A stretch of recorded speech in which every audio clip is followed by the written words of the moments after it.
Per mi, la persona que no creu en Déu, que diguem, doncs per mi ha de ser només treballar, treballar i treballar.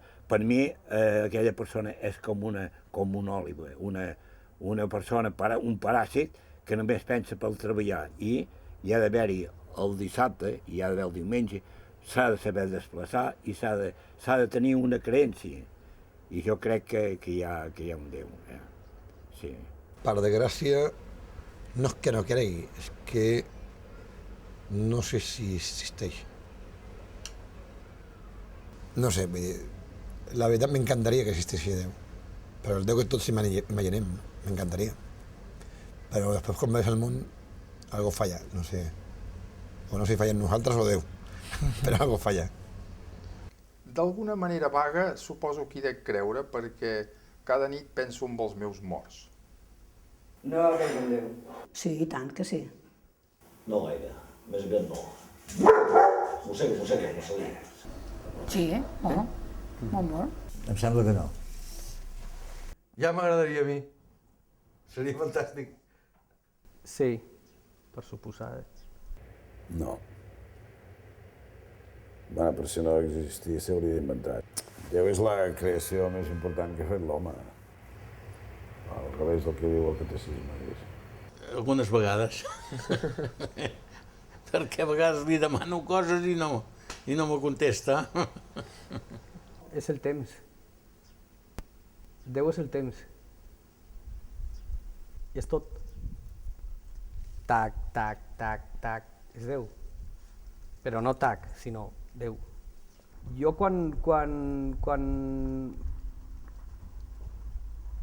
vull alguna de Déu, me reconforta molt resar un Pare Nostre. Tot i que saps que potser no t'entén. Sí, m'entén. Sí? Jo crec que el meu Déu sóc jo. Sóc jo el meu Déu. M'han donat dos camins, el bé i el mal. I numeralment tenim dos forats al nas, dos ulls, dues cames, o sigui, és l'unitat doble, al meu entendre. I he triat fer el bé. Fes bé i no facis mal. Sí. El que no vulguis per tu no vulguis per ningú. Esclar que a vegades tenim moments, doncs, tampoc t'has de deixar trepitjar.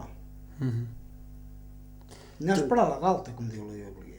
El concepte de Déu, els catòlics n'han imposat un, els budistes en tenen un altre, aquells en tenen un altre, jo tinc el meu personal. Li pots dir Déu, li pots dir Alà, li pots dir Buda, li pots dir Zeus, li pots dir com vulguis. Cadascú creu en el que creu. Per mi Déu és energia. Tota l'energia que ho aguanta tot, i l'antimatèria i tot això és Déu, l'energia. Per tant, no ho personifico, no és cap cosa mòrfica. Així és d'aquella manera, no ho sé. Les coses són molt complicades i me sembla que no pot ser, perquè el món és molt gran i la religió ha anat tan en baix que bueno, s'ha canviat massa. Ara els capellans violen i ho fan tot. És que no sé pas què hem de dir ni què ens van ensenyar. Ui, nosaltres al nostre temps anàvem a cantar el mes de maig, anàvem llavors cada dia a Rosari, el mes de maig a cantar a l'església. Anàvem sense mitges perquè era el vespre, perquè era fosc. Si no, poc que posquis anar a missa, fèiem un mongots d'un altre color de roba, perquè llavors anàvem a ballar només amb màniga curta. Però llavors a missa poc hi podies anar, havies d'anar amb màniga llarga i mantellina. I ens fèiem un mongots d'una altra banda i llavors per la missa portaves allò. Llavors per anar a ballar, mira, tenies el vestit amb màniga curta.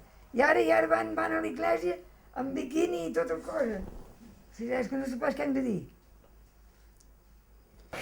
Això de creure en Déu és un concepte més aviat, per a mi a vegades sembla com si tingués el síndrome d'Estocolmo, perquè no m'agraden les coses brutes, de contingut, no he comprat mai una revista porno, només vaig anar una vegada a Perpinyà per veure com anava això, i normalment sempre que he fet alguna cosa contra en fi, la cosa d'en Jesucrist, doncs llavors he pensat, ui, això millor que no ho haguessis dit. Ara, de creure en Déu, és complicadíssim això. No és pas que sigui una creença a l'estil com ho ensenyen a les escoles, però una creença segur que sí. El gran misteri doncs, és l'esperit o és la matèria, és igual, no? Però no hi ha explicació per la nostra raó de l'existència.